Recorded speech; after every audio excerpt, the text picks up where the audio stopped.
engkau dahulukan kerajaan Allah dan kebenarannya, maka yang lain ditambahkan pada kita. Jangan ngaku percaya hanya di mulut saja, sebab orang percaya punya tindakan nyata. Dengan demikian kita bisa tampil beda di tengah kegelapan gereja bercahaya. Memang masalah hidup datang silih berganti, Roh Kudus sang penghibur harus ada dalam hati, supaya iman kita tidak pernah mati-mati. Malahan Injil Kristus semakin diminati. Jalani semua ini walau tertatih-tatih, jalani semua ini dengan tetap jaga hati.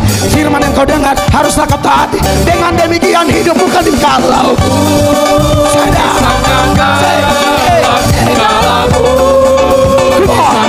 Yo kalau bunyi sangkakala yo.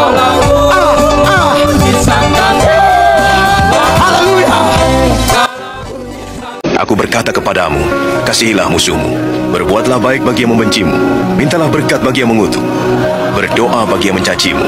Kalau pipi kirimu ditampar, berikan juga pipi kanan. Aku yang memilih kalian. Kita satu dalam doa. Terpujilah Bapa, Anak dan Roh Kudus, Allah yang ajaib, Allah yang hebat. Saat ini segenap umat-Mu ada di hadirat-Mu untuk menerima firman-Mu. Terima kasih karena Engkau telah mengampuni dosa kami, maka tidak ada penghalang apapun untuk kami menerima berkat dari firman-Mu yang akan kami terima. Demi nama Yesus kami berdoa, dan semua yang rindu firman Allah satu hati kita berkata amin. Beri tepuk tangan yang meriah bagi Tuhan. Silakan duduk Bapak Ibu jemaat Tuhan. Baik, puji Tuhan. Salam. Mari kita langsung saja membuka firman Allah dalam Galatia pasal 4 ayat 4. Galatia pasal 4 ayat 4. Bapak Ibu terkasih, dalam hitungan ketiga kita akan baca sama-sama ayat ini. 1, 2, dan 3. Tetapi setelah genap waktunya, maka Allah mengutus anaknya yang lahir dari seorang perempuan dan takluk kepada hukum Taurat. Bapak Ibu, demikian pembacaan firman Allah. Khotbah saya tadi malam, saya mengingatkan kita bahwa melalui Natal Allah memperkenalkan dirinya kepada kita. Dan salah satu sifat Allah yang Allah perkenalkan melalui peristiwa Natal adalah Dia Allah yang dapat dipercaya. Dia bukan Allah yang terlalu lambat atau terlalu cepat, tapi Dia Allah yang bertindak tepat pada waktunya. Secara khusus, janji kedatangan Tuhan Yesus yang pertama yang kita rayakan, yang disebut Natal, ini kan kedatangan Yesus yang pertama 2000 tahun yang lalu itu, yang kita masih rayakan sampai hari ini di tahun 2024. Ternyata saudara-saudara, janji itu seperti saya sampaikan tadi malam sudah diberikan sejak Adam dan Hawa jatuh dalam dosa, seturut Kejadian 3 ayat 15 yang saya sebut tadi malam sebagai proto evangelium atau Injil pertama. Injil itu sudah diberitakan waktu Adam dan Hawa jatuh. Istilah lain menyebut Kejadian 3 ayat 15 sebagai janji induk. Ada permusuhan antara keturunan perempuan dan keturunan laki-laki, dan keturunan ular yang adalah wakil setan waktu itu. Dan kita tahu keturunan perempuan merujuk kepada satu-satunya pribadi, yaitu Sang Putra Natal, karena Dia dilahirkan hanya dari unsur perempuan, tidak ada sentuhan laki-laki. Maka tidak berlebihan bahwa penggenapan Kejadian 3 ayat 15 itu adalah dalam Kristus. Kristuslah keturunan perempuan yang dimaksud. Dan menarik Bapak Ibu terkasih, itu ternyata ada kurun waktu yang Allah tetapkan. Makanya nats pembuka kita hari ini mengatakan tetapi setelah genap waktunya. Jadi ada waktu yang Allah tentukan dalam skenarionya. Dia Allah sang sutradara agung, memiliki skenario terbaik untuk kedatangan anaknya dalam Natal pertama yang kita rayakan. Nah, ini menarik kekasih-kekasih Allah, bahwa dari pelajaran ini saya mau kasih tahu sama kita bahwa kita ini ada dalam posisi menunggu Yesus akan kembali, bukan lagi sebagai bayi, tapi sebagai raja di atas segala raja, sebagai hakim. Kalau sebagai bayi, saya lihat yang namanya bayi ya, mau dibawa ke sana kemari, suka-sukalah orang tua. Kalau kita lihat orang yang gendong baby, dia mau bawa kemana terserah dia. Satu kali saya dengar satu cerita dan menarik juga untuk ilustrasi Natal. Ada seorang bapak, satu keluarga dikaruniakan seorang anak, tapi anaknya autis. Jadi karena autis, anak ini agak sedikit mengganggu, aktifnya luar biasa. Di usianya yang ke-4 tahun, di ulang tahunnya dia, supaya pestanya kelihatan aman, tenang, peserta pesta bisa menikmati pesta, maka yang berulang tahun digeser, dipindahkan ke rumah neneknya. Misalnya kalau kegiatannya di Miau Baru, neneknya di Berau, anak ini dipindahkan ke Berau. Supaya apa? Pestanya aman-aman saja, pestanya tanpa gangguan. Saya melihat ini kalau dibandingkan dengan fenomena perayaan Natal dari tahun ke tahun. Yang empunya pesta, yang tuan pesta adalah Yesus. Amin. Pemilik pestanya Yesus, tapi seringkali dalam perayaan Natal tuan pestanya kita geser.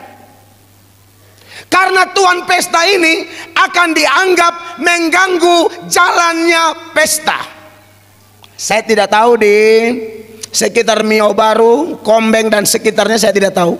Tapi kalau kami di daerah timur, asal Natal itu hari terbaik untuk pesta minuman keras. Itu hari terbaik untuk mabuk-mabukan. Itu hari terbaik untuk gila-gilaan. Itu hari terbaik untuk pesta pora. Itu hari terbaik untuk bikin dosa. Bahkan itu hari terbaik untuk tanpa disadari menghina Kristus. Padahal dialah yang punya acara. Kayak perayaan Natal kita ini, gabungan ya Natal sekecamatan Kombeng, Muara Wahau dan Telen. Ini yang punya acara bukan GKII. Saudara setuju? Yang punya acara bukan Miau Baru. Yang punya acara Yesus. Amin. Maka pribadi yang paling terima hormat, yang harus disenangkan, dimuliakan saat Natal, dia, bukan panitia. Panitia hanya perpanjangan tangan. Amin. Maka menjadi salah kalau sebuah perayaan Natal unsur-unsur kebenaran tentang Kristus digeser, lalu diisi dengan yang lain-lain yang bukan substansial. Ini harus menjadi catatan penting ini. Karena kadang-kadang kita bikin Yesus karena kayak anak autis tadi, dia digeser supaya jangan mengganggu acara kita. Saya harap Bapak Ibu dengan semangat merayakan Natal mulai dari 11 November sampai 15 November 2024 ini, harusnya semakin mendesak mengingatkan kita semua, mulai dari pendeta sampai jemaat, supaya kita semua harus ingat, kita tidak sambut dia sebagai bayi lagi yang seenaknya kita atur dia. Kita lagi tunggu dia sebagai raja di atas segala raja, sebagai hakim yang adil. Ketika dia datang, dia akan pisahkan domba sebelah kanan, kambing sebelah kiri. Amin. Maka kita harus memberi penghormatan kepada dia, harus memberi persiapan untuk menyambut dia. Amin. Nah, oleh karena itu, jemaat yang diberkati oleh Tuhan Yesus, saya ingatkan, kalau kedatangannya yang pertama, setelah genap waktunya dia datang, setelah genap waktunya dia lahir, maka percayalah, second coming, kedatangan yang kedua, kalau genap waktunya, Jesus is coming back. Amin, saudara. Makanya kalau kita bandingkan dengan data lain, Ibrani 10 ayat 37, Ibrani 10 ayat 37, Bapak Ibu perhatikan, kita baca 1, 2, 3. Sebab sedikit, bahkan sangat sedikit waktu lagi, dan Ia yang akan datang sudah akan ada tanpa menangguhkan kedatangannya. Jangan terbawa dengan selebrasi menyambut kedatangan pertama, lupa mempersiapkan diri untuk kedatangan kedua. Bahaya. Amin, kekasih Allah. Sedikit, bahkan sangat sedikit waktu lagi, firman ini bilang, aku akan datang. Bapak Ibu, seorang rabi Yahudi atau nabi atau rasul, kalau menekankan satu hal, entah itu pernyataan, entah itu pertanyaan, diulang lebih dari satu kali, 2 kali misalnya, itu seriusnya luar biasa. Apalagi kalau 3 kali. Contoh, ketika Yosua melanjutkan estafet kepemimpinan yang ditinggalkan Musa, karena mungkin dia agak ciut, tawar hati dan lain sebagainya, maka Tuhan sampaikan berkali-kali kepada dia, kuatkan dan teguhkan hatimu, kuatkan dan teguhkan hatimu, kuatkan dan teguhkan hatimu. Petrus jatuh dalam penyangkalan. Tuhan bertanya berapa kali? 3 kali. Simon anak Yohanes, apakah engkau mengasihi aku lebih daripada mereka ini? 3 kali. Itu serius. Lalu dia beri mandat juga 3 kali, gembalakanlah domba-dombaku. Tidak ada domba milik pendeta ya, tidak ada bilang domba-dombamu. Sebenar ada jemaat GKI, tapi sesungguhnya jemaat GKI itu adalah dombanya Tuhan Yesus. Amin. Tidak ada domba ketua BPD, tidak ada. Saya gembalakan jemaat, tidak ada domba Mel Atok, tidak ada domba GSJA, tidak ada domba GKI, tidak ada domba GBI, tidak ada domba GPDI, tidak ada. Yang ada domba-domba Kristus. Tuhan sampaikan itu 3 kali juga, karena itu sesuatu yang sangat serius. Nah, menyangkut kedatangan yang kedua kali, di kitab Wahyu pasal terakhir, Wahyu itu ada 22 pasal. Di pasal terakhir 3 kali Tuhan mengatakan hal ini. Wahyu 22 ayat 7 mengatakan, sama-sama baca jemaat, 1, 2, 3. Sesungguhnya aku datang segera. Sampai di situ Yesus yang bilang, aku datang segera. Tidak cukup di sini. Ayat 12. Perhatikan ayat 12. Wahyu 22 ayat 12. 1, 2, 3. Sesungguhnya aku datang segera. Wahyu 22 ayat 20. Tunjukkan. Wahyu 22 ayat 20. 1, 2, 3. Ia yang memberi kesaksian tentang semuanya ini berfirman, ya, aku datang segera. Amin. Datanglah Tuhan Yesus. Dia datang segera. Kapan dia ngomong ini? Sekitar tahun 90 sampai 95 Masehi, saat Yohanes tulis Wahyu di Pulau Patmos. 90 sampai 95 Masehi, Yesus bilang segera. Apalagi 2024, itu lebih dekat dari konteks waktu itu. Maka sebenarnya zaman yang kita jalani ini sudah semakin dekat pada kiamat. Ini serius. Nanti kita lihat aja pemberitaan. Semua nubuatan yang pernah Allah nubuatkan sudah digenapi, sedang digenapi, dan akan digenapi. Tidak ada satupun yang meleset. Allah akan menggenapkan seluruh nubuatan itu secara sempurna sampai seluruh detail-detailnya. Tidak akan ada yang meleset. Saudara percaya itu? Amin. Nah, saudara-saudara, secara garis besar menuju second coming, kedatangan Yesus yang kedua di akhir zaman nanti, itu minimal ada 3 fenomena besar yang akan terjadi.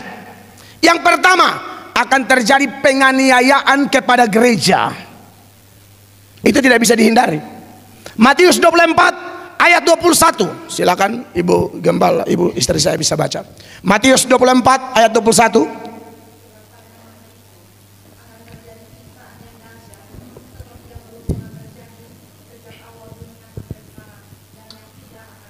Ternyata suara belum keluar dari dari soundman. Mari kita baca sama-sama jemaat. Matius 24 ayat 21. 1, 2, 3. Sebab pada masa itu akan terjadi siksaan yang dahsyat seperti yang belum pernah terjadi sejak awal dunia sampai sekarang, dan yang tidak akan terjadi lagi. Ini siksaan model apa? Pasti mengerikan. Kalau orang mencabut kuku orang sudah biasa. Zaman Nero diperkirakan ada 1.500 orang Kristen dibakar hidup-hidup.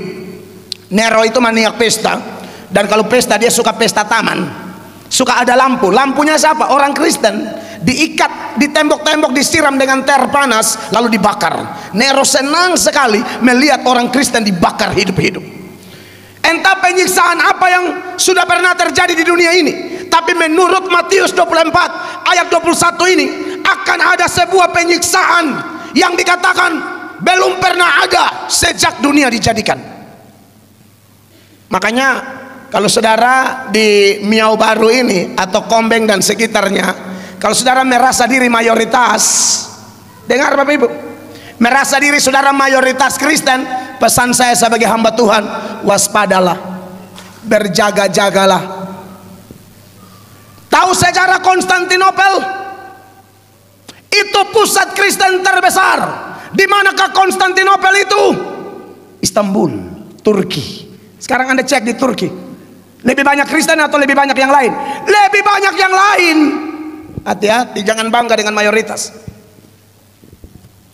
Kadang-kadang Tuhan izinkan kita yang mayoritas tapi tidak bertobat, Allah akan membalikan keadaan. Supaya saudara tahu.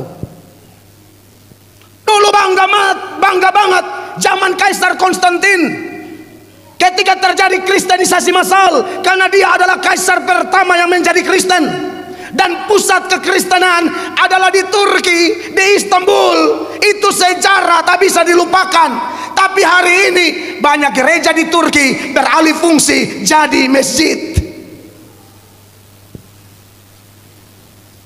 Kristen jangan terlalu nyaman.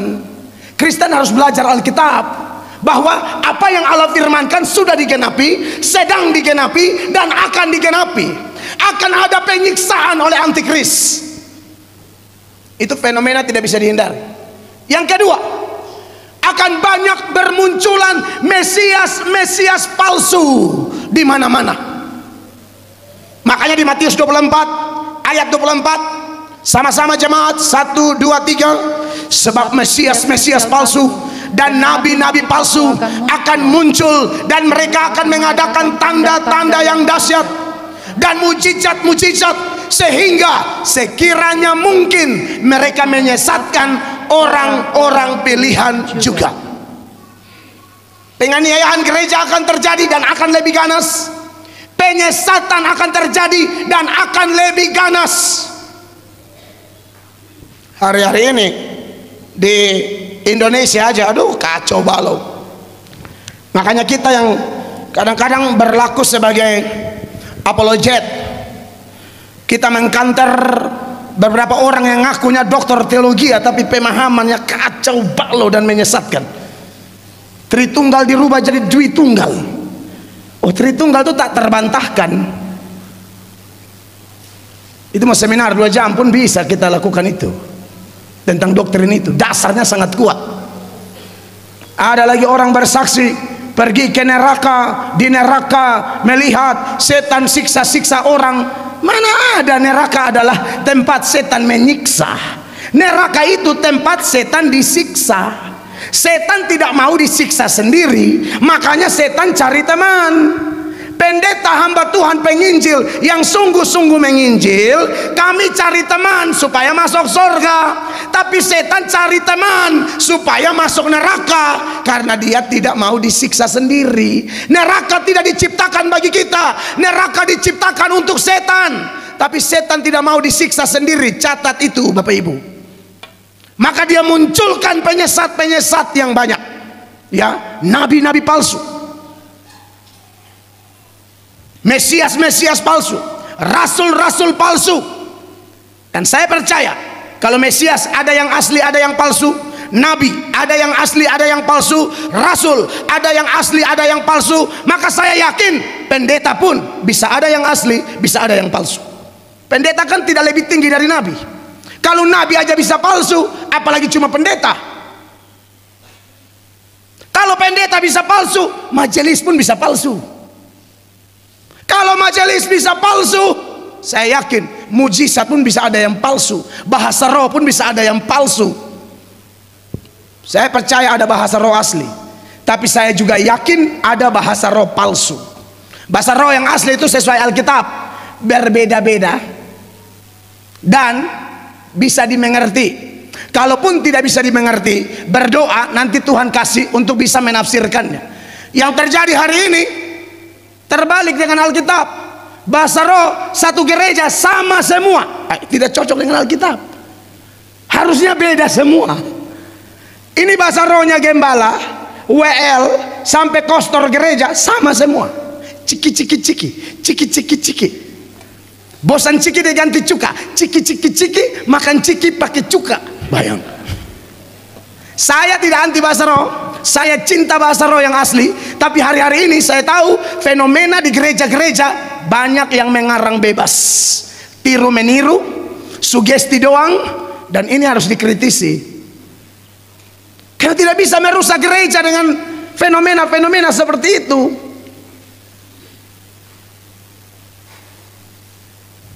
Maka dari itu jemaat terkasih, ini harus diwaspadai oleh kita.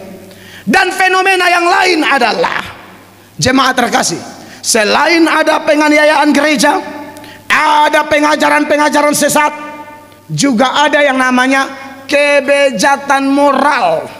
Moral orang akan semakin bejat, Bapak Ibu terkasih. Makanya kalau kita lihat daftar kebejatan moral di dalam nubuatan Rasul Paulus kepada anak didiknya Timotius, dalam 2 Timotius pasal 3 mulai ayat 1. Tolong baca ayat ini. Apakah mikrofonnya sudah jadi? Cek. Oke, silakan. Ketahuilah bahwa pada hari-hari terakhir akan datang masa yang sukar. Akan datang masa yang sukar. Sukar apa ini? Lanjut. Manusia akan mencintai dirinya sendiri dan menjadi hamba uang. Mereka akan membual dan menyombongkan diri. Mereka akan menjadi pemfitnah. Mereka akan berontak terhadap orang tua dan tidak tahu berterima kasih, tidak mempedulikan agama. Ayat berikut. Tidak tahu mengasihi, tidak mau berdamai, suka menjelekkan orang, tidak dapat mengekang diri, garang, tidak suka yang baik, suka mengkhianat, tidak berpikir panjang, berlaga tahu, lebih menuruti hawa nafsu daripada menuruti Allah. Secara lahiriah mereka menjalankan ibadah mereka, tetapi pada hakikatnya mereka memungkiri kekuatannya. Jauhilah mereka itu. Iya Bapak Ibu, dan Yesus bilang ada 2 jalan, jalan yang lebar dan jalan yang sempit. Jalan yang lebar adalah jalan menuju kebinasaan, sedangkan jalan yang sempit adalah jalan menuju kehidupan. Makanya saudara-saudara yang diberkati oleh Tuhan Yesus, sekali lagi merayakan kedatangannya yang pertama harus menjadi persiapan untuk menyambut kedatangannya yang kedua. Mengingat fenomena-fenomena ini pasti akan lebih mengerikan. Nah, kalau fenomena-fenomena ini mengerikan, Bapak Ibu jemaat terkasih, apa yang dituntut dari kita semua? Apa yang Tuhan mau supaya kita bisa menghadapi semua ini? Saya catat beberapa hal di sini saudara-saudara. Yang pertama, Tuhan mau iman kita tetap teguh. Amin. Amin. Penganiayaan akan ada, penyesat akan ada, kebejatan moral akan semakin menjadi-jadi, tapi orang percaya tidak boleh digoncangkan oleh itu semua. Amin. Iman kita harus tetap teguh kekasih Allah. Alkitab berkata, mereka yang mungkin dulu adalah orang percaya, mengakunya percaya, beragama, sudah dibaptis, terdaftar di gereja lokal tertentu, tetapi karena ketiga fenomena tadi yang saya sampaikan, dan memang itu ada dasar Alkitabnya, mungkin membuat dia mulai goncang, ketakutan, jual iman. Iya kan, banyak orang jual iman gara-gara perempuan, jual iman gara-gara laki-laki, jual iman gara-gara pangkat, jual iman gara-gara apalagi kedudukan, jual iman gara-gara bisnis yang menguntungkan. Banyak orang tukar imannya hanya gara-gara tawaran-tawaran dunia itu. Tapi kita harus ingat siapa yang melakukan itu. Alkitab berkata, neraka tak bisa dihindari. Kita semua ini orang berdosa Bapak Ibu, dan setiap dosa Allah pasti murka. Hanya bedanya begini, kalau kita masih di dunia, kita berdosa, Allah murka, tapi murkanya masih ada campuran. Campuran apa? Campuran belas kasihan. Campuran apa? Campuran pengampunan saat kita datang berseru dan berserah kepada Dia. Tapi kalau sudah di neraka, tidak ada campuran. Saya tunjukkan datanya ya. Wahyu 14 mulai ayat 9. Ayat itu bilang begini.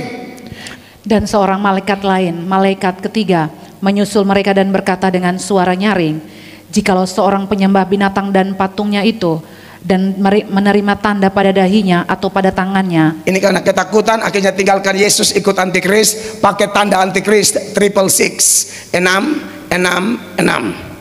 10. Maka ia akan minum dari anggur murka Allah yang disediakan tanpa campuran. Sampai di situ.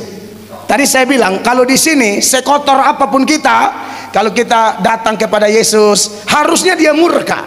Tapi karena kita merendahkan diri, maka murkanya bercampur belas kasihan. Karena kita yang berdosa sadar dan masih hela napas, masih ada kesempatan bertobat. Tapi kalau sudah di neraka, tidak bisa Bapak Ibu. Prinsip neraka itu begini, sekali neraka tetap neraka, sekali sorga tetap sorga. Dari neraka tidak bisa pindah ke sorga, dari sorga tidak bisa pindah ke neraka. Mau ke sorga atau ke neraka, keputusannya di sini. Kalau terima Yesus, percaya Yesus, jaga iman kepada Yesus sungguh-sungguh, maka jelas kapanpun nomor antrian meninggal kita, kita pasti masuk sorga. Amin. Amin, dikasih Allah ya. Tapi kalau tidak, disiksa di neraka itu mengerikan luar biasa. Menurut Bapak Ibu, kira-kira sakit apakah menurut Bapak Ibu jemaat di Mio Baru? Sakit apakah yang paling menyakitkan di dunia ini? Ada yang bilang sakit gigi, ada yang bilang sakit hati. Kan ada lagu dangdut, lebih baik sakit gigi daripada sakit hati. Kalau menurut saya, sakit yang paling menyakitkan ya secara fisik ya, itu adalah sakit melahirkan. Amin Bapak-bapak. Mana tahu Bapak-bapak. Harusnya amin ibu-ibu. Waktu saya amin Bapak-bapak, ada Bapak-bapak bilang amin, betul sakit sekali. Dari mana kau tahu Pak? Kita senasib Pak. Mau anak 4, 5, 6. Coba kalau Tuhan tukar, kita yang melahirkan. Istri ditanya, kita harus anak 4, cukup 1. Sakit melahirkan itu sakitnya luar biasa, apalagi yang normal ya. Sekarang kan sudah operasi segala macam, ya tidak seperti normal lah. Bukaan 1, bukaan 2 sampai bukaan 10. Anak saya nomor 1 dilahirkan secara normal. Saya minta izin dokter, saya harus lihat ke dalam. Dokter bilang silakan. Itu saya menangis sejadi-jadinya. Makanya kenapa orang-orang tua kita dulu, mama-mama bilang jangan kurang ajar sama mamamu. Untuk melahirkan engkau, kaki 1 di lubang kubur, kaki 1 di rumah sakit. Jadi antara mati dan hidup. Jadi jangan kurang ajar sama mamamu. Di situ saya mengerti ketika istri saya melahirkan anak pertama. Bukaan 1 biasanya sudah sakit, bukaan 2 sakit. Tapi antara bukaan 1 ke bukaan 2, bukaan 2 ke bukaan 3 dan seterusnya, itu sakitnya pakai istirahat. Sekalipun sakit bersalin adalah sakit yang paling sakit, tapi ada istirahatnya. Jadi istri saya waktu dia teriak, saya bilang mama tenang, gitu kan. Mama tenang, langsung dia pakai bahasa Kupang. Bapak saja yang barana, bapak saja yang melahirkan. Ternyata sakit sekali. Pas sakitnya sudah selesai baru beliau bilang, aduh maaf bapak, tadi sakit sekali, bapak terlalu banyak ngomong, bapak tidak rasa apa yang saya rasa. Aduh, dia sudah datang lagi, bukaan berikut lagi. Ternyata sakit melahirkan itu memang ngeri-ngeri sedap. Tapi pakai istirahat. Di neraka tidak ada istirahat. Kita yang masuk surga itu cocok kalau di peti mati ditulis rest in heaven. Tapi kita yang masuk neraka, yang acuh tak acuh, yang dipanggil untuk bertobat tapi tidak mau, dipanggil untuk sungguh-sungguh dengan Allah tapi masih acuh tak acuh. Anda dengar, Anda tidak akan rest in heaven, you no rest in hell. Kamu tidak akan istirahat di neraka. Amin. Kamu akan disiksa di sana, tidak ada istirahat.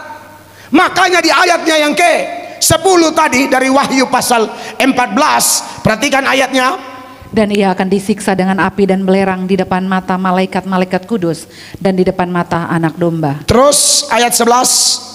Maka asap api yang menyiksa mereka itu naik ke atas sampai selama-lamanya. Amin. Dan siang malam mereka tidak henti-hentinya disiksa. Dan siang malam mereka tidak henti-hentinya disiksa. Yaitu siapa? Yaitu mereka yang menyembah binatang serta patungnya itu, dan barang siapa yang telah menerima tanda namanya. Tapi saya berharap kita tidak ada dalam grup ini.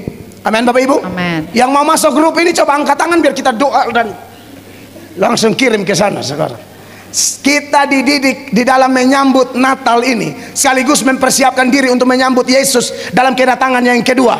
Kita tidak boleh ada dalam grup ini, tapi kita ada di grup berikut. Ayat 12. Ayat 12 ini grup kita baca sama-sama. 1, 2, 3. Yang penting di sini ialah apa? Ketekunan orang-orang kudus yang menuruti perintah Allah dan iman kepada Yesus. Beri tepuk tangan yang meriah bagi Tuhan.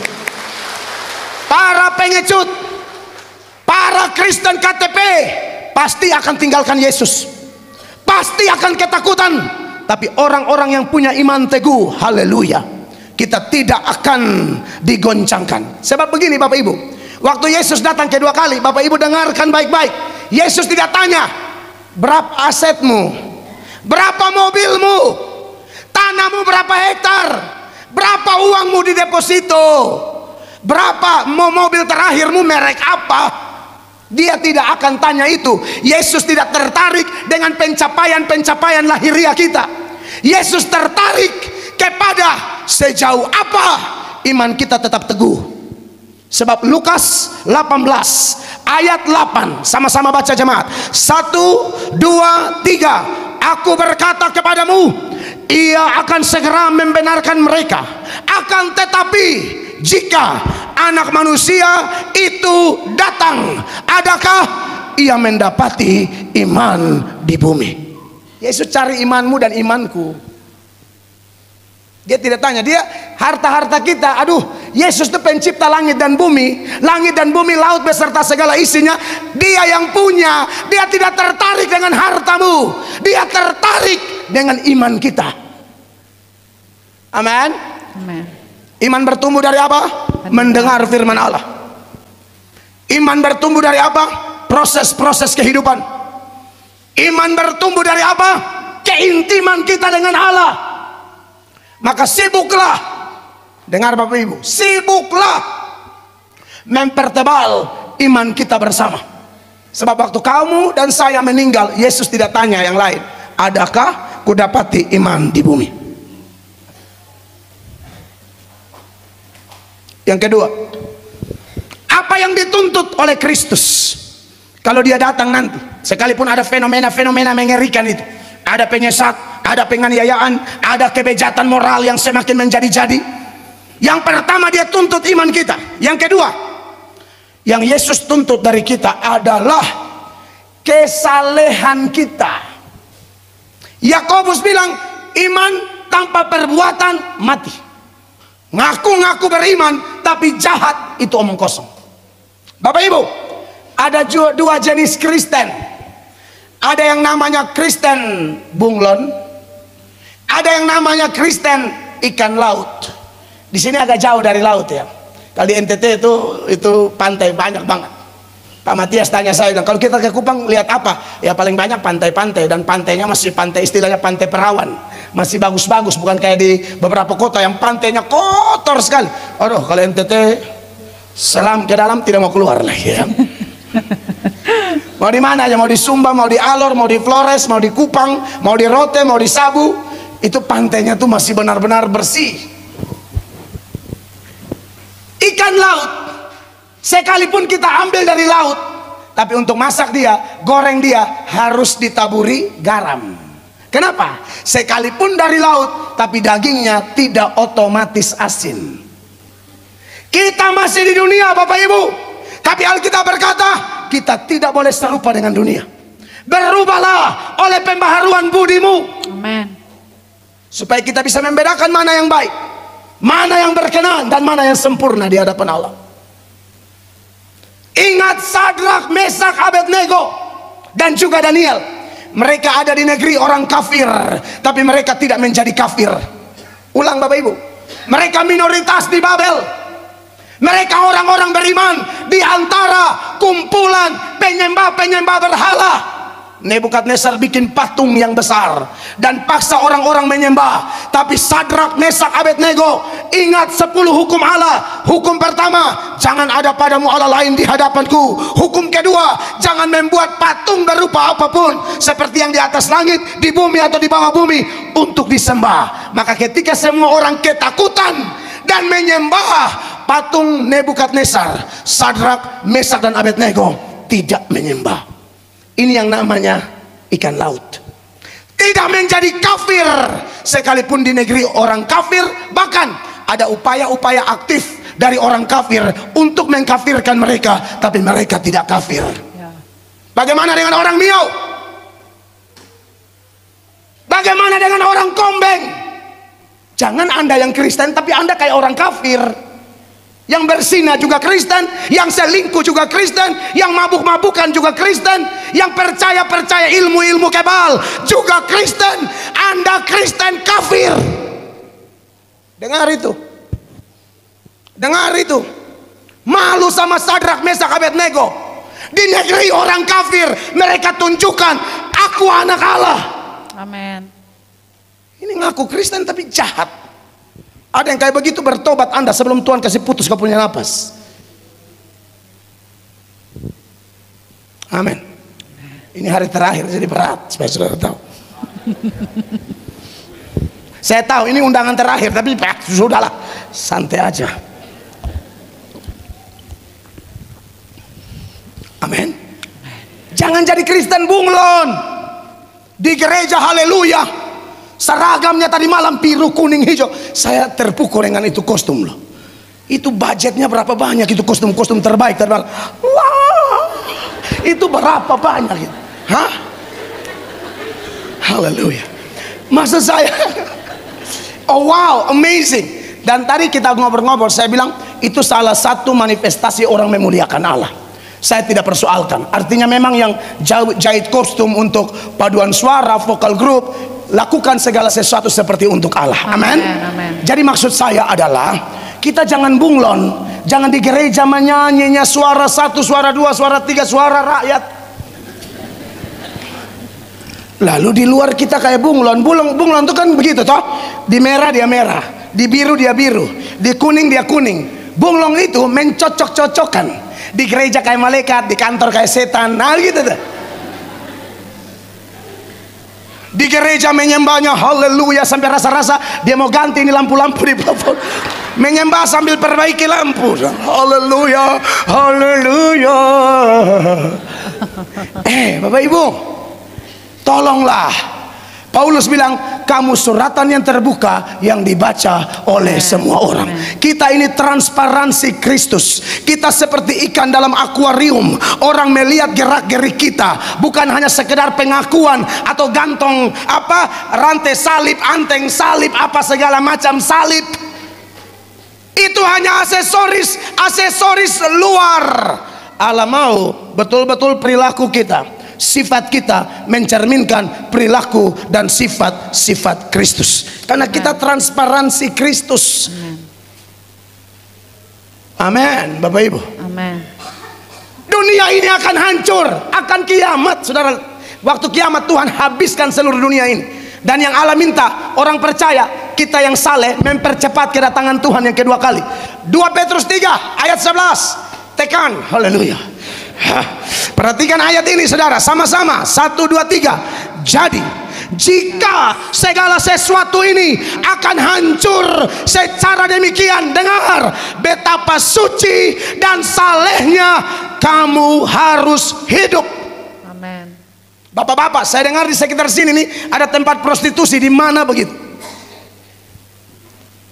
Bapak-bapak yang suka nongkrong di situ, bertobat. Sebelum kena spilis. Iya. Kadang-kadang sudah kena penyakit baru mulai. Oh haleluya. Saya sudah omong.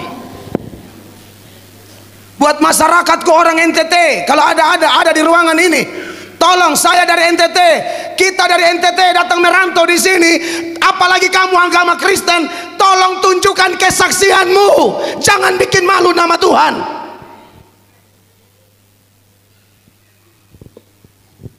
Kadang-kadang merantau bukannya andalkan Tuhan, bikin kacau saja. Tolong ya, yang NTT, jangan bikin malu kita punya suku. Ini di negeri orang, seperti Yusuf dong. Di daerah perantauan jadi berkat, bukan bikin sial.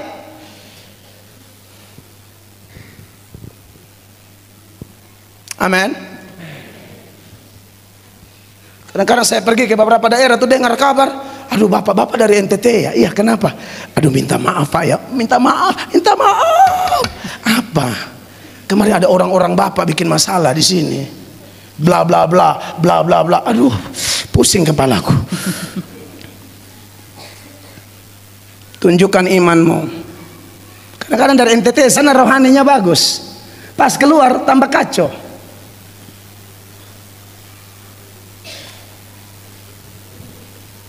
Begitu juga saudara yang orang asli di sini. Tolong dulu, banyak orang datang sini tahu di mana-mana salib. Anda harus pancarkan kemuliaan Kristus. Amin. Kembali dulu ayat 11 tadi, 2 Petrus 3 ayat 11 sekali lagi. Sama-sama 1 2 3. Jadi jika segala sesuatu ini akan hancur secara demikian, betapa suci dan salehnya kamu harus hidup. 12 siapa dia? 1 2 tekan 12 3, yaitu kamu yang menantikan dan mempercepat kedatangan hari Allah. Pada hari itu langit akan binasa dalam api dan unsur-unsur dunia akan hancur karena nyalanya. Kita dituntut hidup kudus. Amen. Jangan jadi bunglon, jadilah ikan laut. Di gereja, di kantor, di sekolah, di bisnis, tetap kita anak Tuhan. Amen. Jangan bikin nota-nota fiktif. Kadang-kadang banyak orang suka makan dari uang haram, nota fiktif. Kau ragu Tuhan kah? Dia bilang burung di udara saya piara, apalagi kamu. Kamu lebih berharga dari burung di udara. Harga burung di udara berapa? 2 ekor seduit. Harga kamu berapa? Hargamu adalah darah Yesus Kristus. Kita sangat mahal. Amen. Demi kita Yesus mati di Golgota. Jangan ragu dong penyertaan Tuhan. Amen. Jangan bisnis tipu-tipu. Amin, Bapak Ibu. Amen. Ya, khotbah menuju akhir zaman dia harus begini. Tidak bisa kita main lawak. Lawak-lawak dikit boleh lah, tapi jangan keterusan. Amin. Jadi, yang pertama iman teguh, yang kedua hidup kita harus saleh, berbeda dengan dunia ini. Amin. Amen. Yang ketiga, harus semakin kuat berdoa. Aduh, jam 5 pagi di sini sudah. Itu setiap hari kayak Bapak. Aduh, keren. Saya lihat itu tua di depan tuh. Aduh, itu sadap itu. Itu sadap. Anda harus bersyukur ada kampung seperti ini. Yes. Amin. Yes. Tuhan sebenarnya berkati tempat ini loh. Amen. Mana ada orang sebebas-bebasnya pasang toa begitu. Coba kau pasang toa begitu di Tangerang, habis. Coba pasang toa begitu di Bogor, habis. Salam, salam. Mari kita berdoa dan kita akan membaca dalam Lukas pasal 5. Coba. Kalau kau tidak lihat itu toa habis sama tiang-tiangnya, mereka kasih tenggelam sampai dalam. Makanya waktu saya dengan Pak Matias jalan ke sana, ini toa apa? Itu untuk umumkan dulu waktu Covid. Khotbah dari situ aja, umumkan sana sini. Aduh, keren banget. Sadap. Saya lihat di Manado tuh juga begitu. Toa di gereja-gereja. Di Manado, Minahasa Utara. Di Kupang juga beberapa toa. Saya juga ada rencana beli toa terbaik. Haleluya. Sudah khotbah suara model kayak saya begini, lihat taruh di toa lagi. Jangankan setan, nyamuk pun lari semua. Iya, boleh dong. Kenapa tidak? Putar lagu rohani jam 5 pagi. Memang harus banyak berdoa. Orang yang menyambut kedatangan Tuhan harus banyak berdoa. Waktu Jepang mau menghancurkan Hiroshima dan Nagasaki, Saudara ingat ya sejarah itu ya. Dari situ efeknya Indonesia merdeka.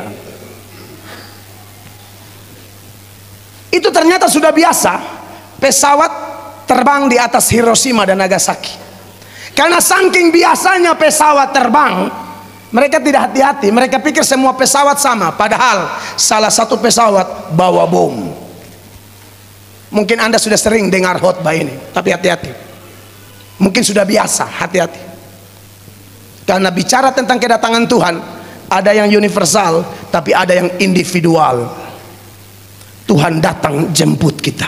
Itu kedatangan Tuhan secara pribadi. Harus siap. Harus banyak berdoa. Lukas 21 ayat 34. Silakan Ibu Gembala baca. Lukas 21 ayat 34. Jagalah dirimu supaya hatimu jangan syarat oleh pesta pora dan kemabukan, Terus serta kepentingan-kepentingan duniawi, dan supaya hari Tuhan jangan dengan tiba-tiba jatuh ke atas dirimu seperti suatu jerat. 36 sama-sama. 2, 3. Berjaga-jagalah senantiasa sambil berdoa, supaya kamu beroleh kekuatan untuk luput dari semua yang akan terjadi itu, dan supaya kamu tahan berdiri di hadapan Anak Manusia. Itu doa pribadi, tapi ada juga ibadah bersama-sama. Amin. Ibrani 10 ayat 25 dikatakan apa di sana? Sama-sama baca 1, 2, 3. Janganlah kita menjauhkan diri dari mana? Pertemuan-pertemuan ibadah kita seperti dibiasakan oleh beberapa orang, tetapi apa? Marilah kita saling menasehati, dan apa? Semakin giat melakukannya menjelang hari Tuhan yang mendekat.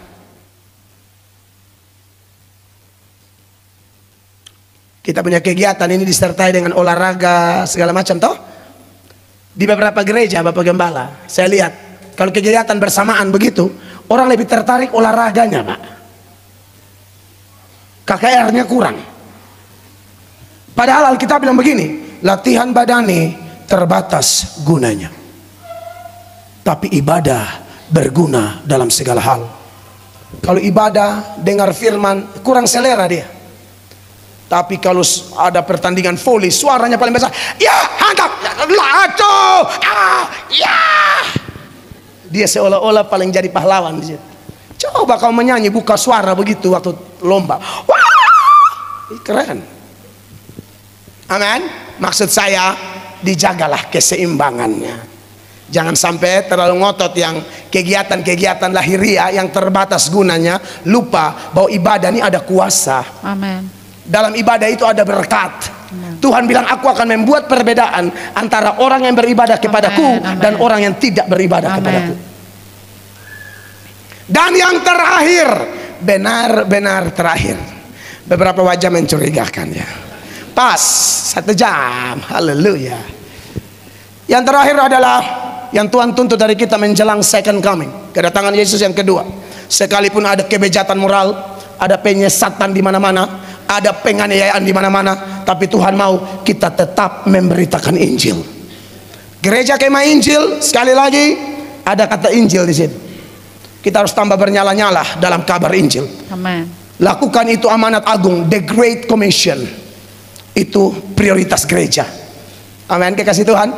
Makanya sebagai nats penutup, mari kita baca berbalas-balasan kaum ibu dahulu ya. 2 Timotius pasal 4 mulai ayat 1. Kaum perempuan bersama istri saya, 1, 2, 3 di layar. Di hadapan Allah dan Kristus Yesus yang akan menghakimi orang yang hidup dan yang mati, aku berpesan dengan sungguh-sungguh kepadamu demi penyataannya dan demi kerajaannya. Bapak-bapak sama-sama ayat 2, 2, 3. Beritakanlah firman, siap sedialah, baik atau tidak baik waktunya, nyatakanlah apa yang salah, tegurlah dan nasihatilah dengan segala kesabaran dan pengajaran. Mengapa ini harus ditekankan? Ibu-ibu, ayat 3, 2, 3. Karena akan datang waktunya orang tidak lagi menerima ajaran sehat, tetapi mereka akan mengumpulkan guru-guru menurut kehendaknya untuk memuaskan keinginan telinganya. Ini fenomena berbahaya. Bapak Ibu tahu salah satu pencetak nabi palsu terbanyak siapa? Pendengar khotbah. Karena dia mau undang yang enak-enak. di situ Anda sedang mencetak banyak pengkhotbah palsu. Karena Anda tidak mau kebenaran, itu bahaya. 4, bapak-bapak. 2, 3, mereka akan memalingkan telinganya dari kebenaran dan membukanya bagi dongeng. 5, sama-sama. 2, 3. Tetapi kuasailah dirimu, sabar dalam segala hal, sabarlah menderita, lakukanlah pekerjaan pemberita Injil, dan tunaikanlah tugas pelayananmu. Setan semakin kerja dengan segala macam cara, hamba-hamba Tuhan tetap semakin semangat dalam melayani Tuhan, dalam berdoa, dalam beribadah, dalam beriman, dalam berkarakter kudus. Beri tepuk tangan yang meriah bagi Tuhan. Saya selesai. Tuhan Yesus dimuliakan. Sebelum saya berdoa, saya ajak kita berdiri. Pemusik, singer, song leader, mari kita nyanyikan nyanyian kemenangan iman nomor 200. 200 pas. Ini lagu jelas lagu yang menarik, tapi ya saya suruh pemusik bikin sentuhan agak anak-anak muda sedikit. Boleh ya para lansia ya? Ini kan besok saya sudah pulang toh. Main dari G bro. 5. Haleluya. Kalau zaman ini lalu, semua kalau sangkakala ada datanglah, sadar kalau orang yang bersama berkeliling, aman. kalau namamu dipanggil Tuhan, Semua kalau bunyi, kalau semua tangan di atas begini, sadar. bunyi sangkakala, Yeah. kalau bunyi sangkakala, Luar biasa. kalau bunyi sangkakala, Bait kedua, pada hari yang mulia, hari yang mulia, semua saleh adalah berteman di dalam tempat yang permai. Oleh kecintaan Yesus dan anugerah Al-Masih, kalau nama, dipanggil semua tangan di atas kalau bunyi, sadar. bunyi sangkakala, bunyi sangkakala, Luar biasa sih. Kalau bunyi sangkakala, haleluya. Kalau bunyi sangkakala. Bait ketiga, harus ku bekerja, harus ku bekerja Tuhan hingga malam gelap, harus ku bersaksi dalam cintanya. Kalau nanti habis kerja baru batinku tetap. Kalau nama, semua tangan di atas kalau bunyi, kalau luar biasa, relax, lansia, keren, sadar. Come on, luar biasa. Say, come on, sama-sama. 1, 2, 3, yo. Bila zaman ini lalu pada hari kiamat, gereja Tuhan harus siap-siap diangkat. Jangan hanya sibuk cari harta dan pangkat, sibuk cari Tuhan biar imanmu meningkat. Buang jauh-jauh segala khawatir yang mengikat, sebab Tuhan Yesus sumber segala berkat. Kita harus sehati, sepikir dan sepakat, sehingga ada tantangan pun kita tetap Tuhan bilang. Ulang. Ini ada mix sedikit. Kalau saya lagi nge-rap nggak usah nyanyi ya jemaat ya, supaya bisa tahu pesan nge-rapnya ya. Contoh ini saya nge-rap nih, saya langsung nge-rap. Ini kan kreasi baru toh. Kristen di timur begitu, nggak bisa kalau terlalu kaku, harus hip hop. Oke, ketukan hip hop. 1, 2. Semua bertepuk tangan. Haleluya. 1, 2, 3, yo. Bila zaman ini lalu pada hari kiamat, gereja Tuhan harus siap-siap diangkat. Jangan hanya sibuk cari harta dan pangkat, sibuk cari Tuhan biar imanmu meningkat.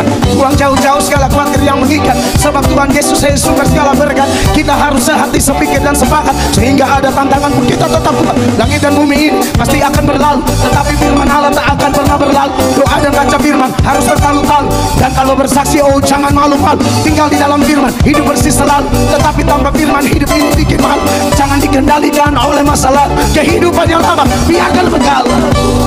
Yes, begitu dong. Sadar, semua tangan di atas.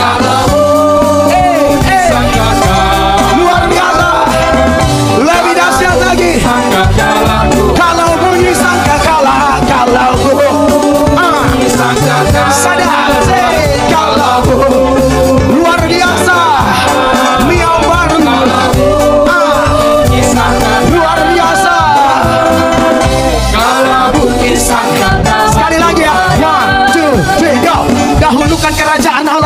kebenarannya, maka yang lain ditambahkan pada kita. Jangan ngaku percaya hanya di mulut saja, sebab orang percaya punya tindakan nyata. Dengan demikian kita bisa tampil beda di tengah kegelapan gereja bercahaya. Memang masalah hidup datang silih berganti, Roh Kudus sang penghibur harus ada dalam hati, supaya iman kita tidak pernah mati-mati. Malahan Injil Kristus semakin diminati. Jalani semua ini walau tertatih-tatih, jalani semua ini dengan tetap jaga hati. Firman yang kau dengar haruslah kau taati. Dengan demikian hidup bukan dikalau.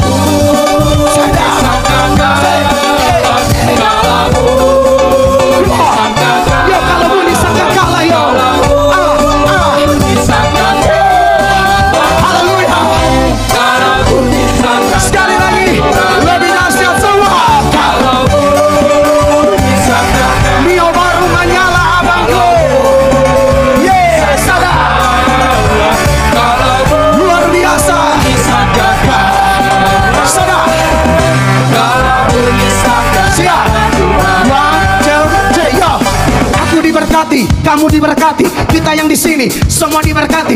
Tuhan itu tak pernah pilih-pilih. Yang penting kita selalu hidup di dalam kasih. Salam damai saudaraku sekalian. Senang rasanya kita satu di dalam iman. Puji-puji sembah naikkan, sebab dia Allah yang layak ditinggikan. Allah di atas segala Allah, yang selalu kudus dan tiada bercela. Kalau semua tangan di atas. Say, luar biasa.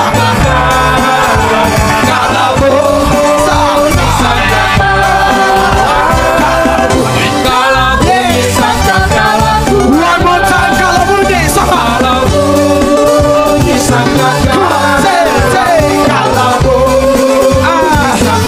Luar biasa. Kalau bunyi sangkakala, kalau bunyi sangkakala, kalau bunyi sangkakala, kalau bunyi sangkakala ku ada, kalau bunyi sangkakala ku ada. Beri tepuk tangan yang meriah. Menyala. Dahsyat. Mari kita berdoa. Tuhan, terima kasih buat sukacita dalam ibadah kami. Kami tidak takut menghadapi akhir zaman. Kami akan sambut dengan kekudusan, sambut dengan sukacita dalam Kristus, sambut dengan semangat yang luar biasa untuk melayani Tuhan dengan segala talenta yang kami punya, segala kreativitas yang kami punya. Kami akan pakai untuk kemuliaan nama Tuhan. Musik dari Tuhan tapi dirampas oleh setan, setan pakai untuk kesenangan setan. Saatnya anak-anak Tuhan merampas musik untuk dipakai bagi kemuliaan nama Tuhan. Segala daya upaya kami akan pakai untuk mengharumkan namamu demi kepentingan kerajaan Allah. Pulihkan kami semua, tidak ada satupun kami yang pulang dengan kecewa. Kami pulang dengan berkat, sukacita, pemulihan luar biasa. Demi nama Yesus kami berdoa, dan semua yang siap menjadi pelaku firman satu hati kita berkata amin. Beri tepuk tangan yang meriah bagi Tuhan. Silakan duduk Bapak Ibu, Tuhan berkati. Aku berkata kepadamu, kasihilah musuhmu, berbuatlah baik bagi yang membencimu, mintalah berkat bagi yang mengutuk, berdoa bagi yang mencacimu. Kalau pipi kirimu ditampar, berikan juga pipi kanan. Aku yang memilih kalian.